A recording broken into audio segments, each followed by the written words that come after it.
ప్రజలకు మంచి చేయాలని చంద్రబాబు ఏనాడు ఆలోచించలేదని సీఎం జగన్ విమర్శించారు. గతంలో దోచుకోవడం, దాచుకోవడం, పంచుకోవడమే జరిగింది. దత్తపుత్రుడు పక్క రాష్ట్రంలో ఉంటాడు. అతడు నాన్ లోకల్. పక్క రాష్ట్రంలో ఉంటూ పక్కవాడు సీఎం కావాలని పార్టీ పెట్టినవాడు దేశ చరిత్రలో ఎవడూ ఉండడు. బాబు కోసమే తన జీవితం అంటాడు. దత్తపుత్రుడికి బాబు ఎన్ని సీట్లు ఇచ్చినా ఇవ్వకపోయినా ఓకే అంటాడు అని ధ్వజమెత్తారు. సూపర్ స్టార్ మహేష్ బాబు ఫ్యామిలీతో కలిసి ఫారెన్ వెకేషన్కి వెళ్లారు. తాజాగా ఎయిర్పోర్ట్లో భార్య నమ్రత, పిల్లలు సితారా, గౌతమ్తో కలిసి వెళుతున్న ఫోటోలు దర్శనమిచ్చాయి.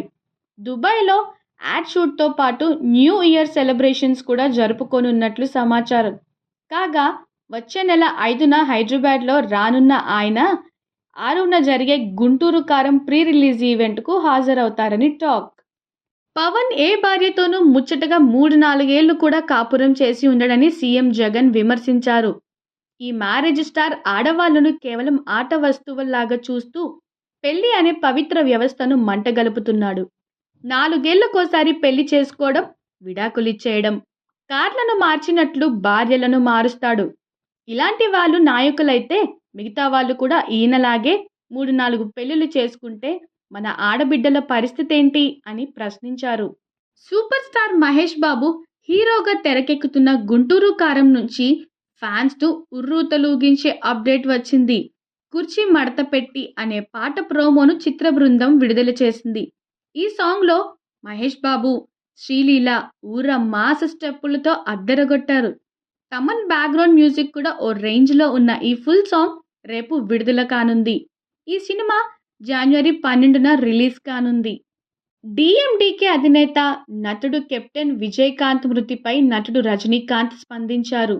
విజయకాంత్ అంతటి మంచి వ్యక్తి మనకు ఎప్పటికీ దొరకరని రజనీ అభిప్రాయపడ్డారు. రాజకీయాల్లో, సినిమాల్లో ఆయన లాంటి వారు ఎవరూ లేరని అన్నారు. ఆయన లేని లోటు పూడ్చలేనిదని పేర్కొన్నారు. విజయకాంత్కు అంతిమ వీడ్కోలు పలికేందుకు రజనీ చెన్నై చేరుకున్నారు. కర్ణాటకలో రోడ్డుపై వెళ్తున్న ఓ కారులో భారీగా మంటలు చెలరేగాయి. కారు డోరు తెరుచుకోకపోవడంతో అందులోని వ్యక్తి సజీవ దహనమయ్యారు. 48 ఏళ్ల వ్యాపారవేత్త అనిల్ కుమార్ నెలమంగల నుంచి కారులో జలహల్లికి బయలుదేరారు. మార్గ మధ్యలో ఒక్కసారిగా మంటలు చెలరేగాయి. కారు సెంట్రల్ లాకింగ్ పనిచేయకపోవడంతో డోర్లు తెరుచుకోలేదు. దీనితో ఆయన మృతి చెందారు. వాహనం దగ్ధమైపోయింది. ఉత్తరప్రదేశ్లోని అయోధ్యలో రామాలయం జనవరి 22న అట్టహాసంగా ప్రారంభం కానుంది. ఆలయ నిర్మాణం ఇంకా జరుగుతున్నప్పటికీ ప్రారంభోత్సవానికి ఏర్పాట్లు మొదలయ్యాయి.